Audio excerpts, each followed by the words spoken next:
बिस्मिल्लाहिर्रहमानिर्रहीम। अस्सलाम वालेकुम प्यारे बच्चों, कैसे हैं? अल्हम्दुलिल्लाह मैं खैरियत से हूँ। आई होप आप भी खैरियत से होंगे।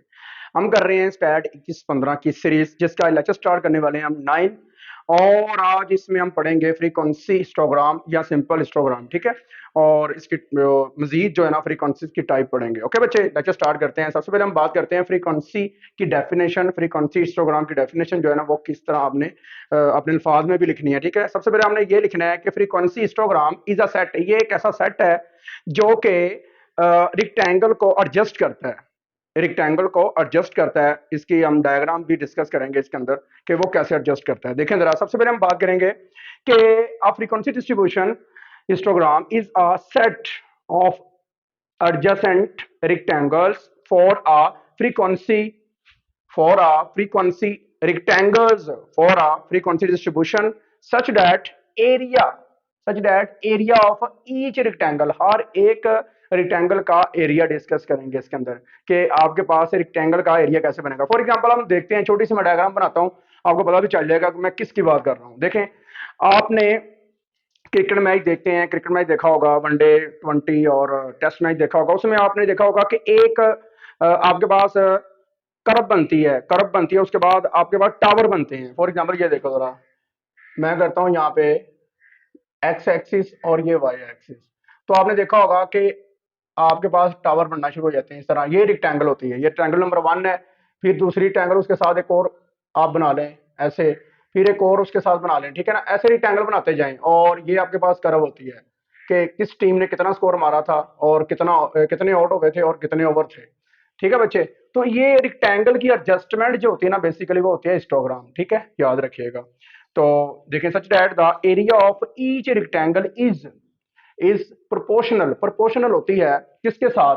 प्रोपोर्शनल होती है आपके पास क्लास बाउंड्रीज के साथ। क्लास बाउंड्रीज देखें, क्लास बाउंड्री कितनी है, यहाँ 2 से लेकर 4 तक है, ये 4 से लेकर 6 तक है, फिर आगे ऐसे बढ़ती जाएगी 8 से लेकर 10 तक है। क्लास बाउंड्री जितनी बड़ी होगी उतनी बड़ी रेक्टेंगल बनेगी। क्लास बाउंड्री के दरमियान जितना ज्यादा डिस्टेंस होगा उतनी बड़ी आपके पास टावर क्रिएट होगी, याद रखिएगा, उतनी बड़ी रेक्टेंगल बनेगी।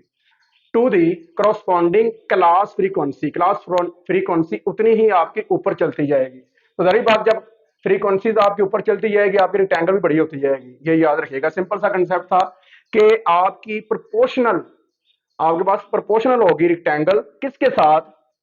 फ्रीक्वेंसी, क्लास फ्रीक्वेंसी के साथ, ठीक है। और इसकी जो है ना मेन स्टेप्स जो है ना वो हम डिस्कस कर लेते हैं कि histogram have main 3 steps. We take we take the class boundaries. Class boundary कहाँ पे लेनी है, कहाँ पे लिखनी है? वाज़ेह पता चल रहा था, मैंने कहाँ पे लिखी है? एक्स एक्सिस पे, ठीक है। Class boundaries along X axis if the class interval are not equal. अगर इक्वल होगा तो फिर किस में चले जाएंगे हम? बार चार्ट में, ठीक है ना। सिंपल बार चार्ट में चले जाएंगे या चार्ट में चले जाएंगे, सिंपल में, ठीक है। क्योंकि वहां पे आपके पास सिर्फ एक एक्सिस डिस्कशन होती है, ठीक है ना, याद रखिएगा। उसके बाद हम बात करते हैं class boundaries along x-axis if the class interval are not equal the height of a rectangle, ठीक है, over an unequal classes interval is to be adjusted। अब देखिए, इसको मैं एक्सप्लेन करने वाला हूं डायग्राम के हिसाब से, देखना जरा। इसमें हमने क्या पढ़ा है? पहले स्टेप में ये पढ़ा है कि हमने रेक्टेंगल जो लेनी है ना, वो लाजमी नहीं है कि अगर यहां से आपकी रेक्टेंगल जो बनी है वो आगे जाके इससे बड़ी बनेगी, जरूरी नहीं है। वो आगे जाके छोटी भी बन सकती है, ठीक है ना, समझ लगी बात की। तो ये क्यों हो रहा है? क्योंकि intervals are not equal. For example ये देखें जरा, यहां से आप कह रहे हैं 2 से 4 है, 6 से आप कह रहे हैं 10 है, तो यहां से आपका 0 से 2 भी हो सकता है, ये याद रखिएगा। लेकिन जो एडजस्टमेंट करनी होती है, हमने एडजस्टमेंट ये करनी होती है कि हमने डाटे को पूरी तरतीब लगानी है। तरतीब लगाने का मतलब ये है कि हमने क्या करना है, छोटी ट्रायंगल पहले, उसके बाद हमने उससे बड़ी रेक्टेंगल, फिर उससे बड़ी रेक्टेंगल। अब जो एडजस्टमेंट है ना, ये बेसिकली रेक्टेंगल की एडजस्टमेंट, सिंपल वर्डिंग में हम कह सकते हैं ये क्या होती है? फ्रीक्वेंसी हिस्टोग्राम या हिस्टोग्राम, सिंपल ये हम कह सकते हैं अपने अल्फाज में। ओके, याद रखिएगा जी। अब हम बात करने लगे हैं फ्रीक्वेंसी पॉलीगॉन के बारे में। पहले हम डेफिनेशन क्लियर कर लेते हैं, ठीक है। उसके बाद हम आगे बढ़ेंगे। A frequency polygon is a many sided close figure.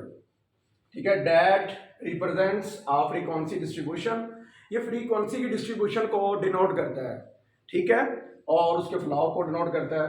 It is made by mid points, मतलब कि एक्स की वैल्यू याद रखिएगा, मिड पॉइंट जो कि हम प्रीवियस लेक्चर में पढ़ चुके हैं, मिड पॉइंट्स एंड विद किसके साथ, फ्रीक्वेंसी के साथ, दैट इज कह सकते हैं कि एक्स कॉमा एफ के साथ, and then connecting them by straight line segments. मतलब आप क्या करेंगे, ग्राफ को समझते हैं कि आप स्ट्रेट लाइन के जो सेगमेंट्स होंगे उनको कनेक्ट करते जाएंगे, उनको कनेक्ट करते जाएंगे, और एक्स एक्सिस पे क्या करेंगे आप लेंगे मिड पॉइंट्स, याद रखिएगा, ठीक है, और उसके बाद स्ट्रेट लाइन के सेगमेंट है वो आपस में आप कनेक्ट करते जाएंगे, मिलाते जाएंगे, ठीक है बच्चे, समझ लगी ना। और आप वाई एक्सिस पे क्या लेंगे, फ्रीक्वेंसी को लेंगे। जैसे कि आपको पता है हिस्टोग्राम के अंदर हमने क्या किया था, फ्रीक्वेंसी के साथ हमने क्लास बाउंड्रीज को लिया था, लेकिन यहाँ पे क्लास मार्क्स क्योंकि प्रीवियस लेक्चर में बढ़ चुके हैं, और मिड पॉइंट्स को आपने कनेक्ट करना है स्ट्रेट लाइन के सेगमेंट्स के साथ, याद रखिएगा। बात करते हैं फ्रीक्वेंसी कर्व की, तो सबसे पहले डेफिनेशन देख लेते हैं। व्हेन आ फ्रीक्वेंसी पॉलीगॉन तो क्या कह रहा है कि वो स्मूथ हो जाए, क्या हो जाए, स्मूथ हो जाए, और इट अप्रोचेस, जब तक वो खत्म ना हो जाए, अप्रोच करती करती क्या करे, वो कंटिन्यूस रहे, क्या करे, कंटिन्यूस रहे, कर्व बन जाए, कंटिन्यूस कर्व बने, कॉल्ड फ्रीक्वेंसी कर्व, याद रखिएगा, ठीक है। इसकी एग्जांपल्स देख लेते हैं। सबसे पहले हम देखते हैं एग्जांपल सिमेट्रिकल या बेल शेप, जैसे बेल होती है ना, हमने देखा होगा घंटा जैसे बेल शेप होती है, देखें बेल शेप बन गई, ठीक है। तो सिमेट्रिकल इस तरह की कर्व बनेगी तो उसे कहेंगे सिमेट्रिकल कर्व या बेल शेप कर्व, ओके बच्चे याद रखिएगा। उसके बाद अगर इस तरह की बेल बन जाए कि skew to the right side देखें ऊंची है, ठीक है, और ये लेफ्ट साइड ऊंची और राइट साइड नीचे को जा रही है, तो ये क्या होगी, स्क्यू टू द राइट, और इसे क्या कहेंगे, पॉजिटिव स्क्यूनेस, ठीक है, याद रखिएगा। अब इसी की उलट जो होती है वो क्या होती है, नेगेटिव स्क्यूनेस, मतलब के स्क्यू टू दी लेफ्ट, याद रखिएगा, सिंपल सा कंसेप्ट है। उसके बाद आपके पास जे शेप आ जाती है, देख लें जे शेप है, अगर इस तरह का डाटा आ जाए तो आपके पास जे शेप होगी, और उसके बाद रिवर्स जे शेप होगी, देखिएगा रिवर्स जे शेप, सिंपल सी बात है कि जे का रिवर्स ले लें तो ये क्या बन जाएगा, उसका उलट बन जाएगा। और उसके बाद ये देखिए इस तरह का अगर डाटा आ जाता है आपके पास के पहले आपके पास बहुत ज्यादा बड़े नंबर आए हैं, फिर आपके पास डिक्रीज होते गए, फिर बाद में आपके पास इंक्रीज होते गए, तो वो यू शेप बनेगी, क्या बनेगी, यू शेप, याद रखिएगा। उसके बाद आपके पास आ जाता है कि अगर आपके पास डबल डाटा आ जाता है उसे क्या कहते हैं, उसकी जो ग्राफ आपके पास बनती है वो बनती है बाई मॉडल, क्या बनती है, बाई मॉडल। उसके बाद अगर आपके पास बहुत ज्यादा वैल्यूज आ जाती हैं तो उसके बाद वो आपका क्या कहता है कि मल्टी मॉडल, बहुत ज्यादा वैल्यूज का जो ग्राफ आप ड्रा करते हैं ना, इकट्ठा करके मिक्स करके आपके पास जो कर्व्स बनती हैं तो वो क्या बनती है, मल्टी मॉडल, याद रखिएगा, सिंपल सा ये कंसेप्ट था जी। अब हम बात करते हैं कॉम्बिनेटिव फ्रीक्वेंसी पॉलीगॉन, या आपसे कहते हैं ओगिव। मोस्टली पेपर में ओगिव के नाम से जो है ना ये डेफिनेशन आ चुकी है, ठीक है, याद रखिएगा। सबसे पहले हम डेफिनेशन बहुत शुरू करते हैं। टू ड्रा कॉम्बिनेटिव फ्रीक्वेंसी या ogive we take upper class boundaries, upper, बच्चे ये लिखो, सबसे पहले मैंने एग्जांपल सेट की हुई है, पहले एग्जांपल समझ लेते हैं। ये क्लास बाउंड्री आपके पास, ये होती है लोअर क्लास बाउंड्रीज, ठीक है, ये होती है लोअर क्लास बाउंड्रीज, और ये होती है आपके पास upper class boundaries. Upper class boundaries को आपने कहां पे लेना है, एक्स एक्सिस पे, कहां पे लेना है, एक्स एक्सिस पे। ये लिखे जरा, ये क्या कह रहा है, take upper class boundaries along X axis, ठीक है ना, X axis and cumulative frequency along. Cumulative frequency क्या होती है, सिंपल फ्रीक्वेंसी है 1 2 3 4। तो सी एफ कैसे निकालनी है, कॉम्युलेटिव फ्रीक्वेंसी कैसे निकालनी है, सबसे पहले आपने पहला डिजिट आपने वैसे लिख देना, पहला नंबर, ठीक है। फिर आपने क्या करना है, इन दोनों को प्लस कर देना है, क्या आएगा 3, फिर इन दोनों को प्लस कर देना है 6, फिर इन दोनों को प्लस कर देना है 10। जितना इसका सम होगा ना, सम ऑफ एफ इक्वल टू 10, उतना ही लास्ट आपके पास नंबर डिजिट आएगा, ओके, याद रखिएगा। अब ये क्या कह रहा है कि आपने क्या करना है, कॉम्युलेटिव फ्रीक्वेंसी को अलोंग वाई एक्सिस लेना है, then these points are joined by line segments to the obtain and give, ठीक है। अब देखो सबसे पहले क्या किया मैंने किया अपर क्लास बाउंड्रीज को एक्स एक्सिस पे लिया और लोअर क्लास बाउंड्रीज को मैंने स्किप कर दिया, छोड़ दिया, ठीक है, इन्हें नहीं देखना आपने, ये आपने स्किप कर देने, ठीक है। ये स्किप करने के बाद क्या किया मैंने, वाई एक्सिस पे डेफिनेशन के अकॉर्डिंग मैंने क्या किया, वाई एक्सिस पे मैंने लिया कम्युनिटी फ्रीक्वेंसी को। कम्युनिटी फ्रीक्वेंसी कौन सी है? 1, 3, 6 और 10।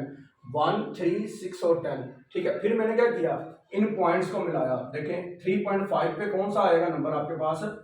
1 के बिल्कुल स्टेट पे कौन सी आपकी अपर क्लास बाउंड्री है? 3.5 है।